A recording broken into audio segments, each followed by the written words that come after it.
திமுக அணியை நோக்கி பாமகவை இழுத்து கொண்டு போய் ராமதாஸ் சேர்த்து விடுவாரோ என்கிற அச்சம் அன்புமணிக்கு இருக்கிறது.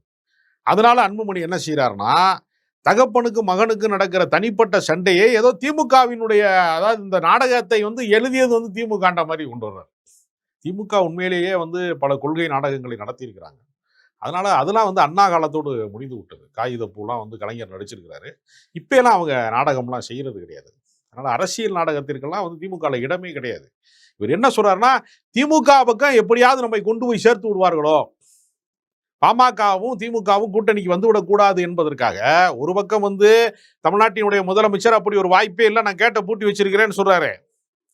பூட்டி வச்சா என்ன, பூட்டை உடைச்சிருவோங்கிற மாதிரி இவர் பேசிக்கிட்டே இருக்கிறார். தொடர்ச்சியா எப்படியாவது திமுகவினுடைய அணிக்குள்ளே போய்விட வேண்டும் என்பது அது பக்குவப்பட்ட ஒரு பேச்சை நம்ம எடுத்துக்க முடியாது. ராமதாஸ் அவர்கள் தொடர்ந்து பேட்டிகள்ல ரொம்ப பக்குவமாக திருமாவர்கள் பற்றி பேசுகிற பொழுது கூட திருமா எனக்கு ஆதரவாக பேசியது ரொம்ப மகிழ்ச்சியாக இருக்கு, அந்த வார்த்தைகள் கேட்கும்போது ரொம்ப மகிழ்ச்சியா இருக்குன்னு சொல்லப்போ, இது ஒரு பக்குவப்பட்ட பேச்சு அப்படின்னு பாக்குறதுக்கு பதிலாக இல்ல அவர் கதவை திறந்து வச்சிருக்காரு கூட்டணிக்காக, திமுகவுக்கு அடி போடுறாரு.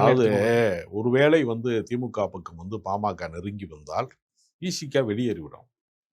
விசிகாவை தனிமைப்படுத்துவதற்கான சதி திட்டமாகவும் இதை பார்க்க வேண்டியிருக்கு. ராமதாஸ் ஒரு பக்கம் நாங்க இன்னைக்கு போய் அம்பேத்கர் சிலைகளுக்கு மாலை போடுறோம்னா, அந்த அம்பேத்கர் சிலைகளை நிறுவனது ராமதாஸ் அவர்கள் தான். இல்ல, கடந்த காலத்திற்கு நன்றி தெரிவிக்கிற விதமாக கடந்த காலத்தில் அவர் அப்படிதான் இருந்தார்.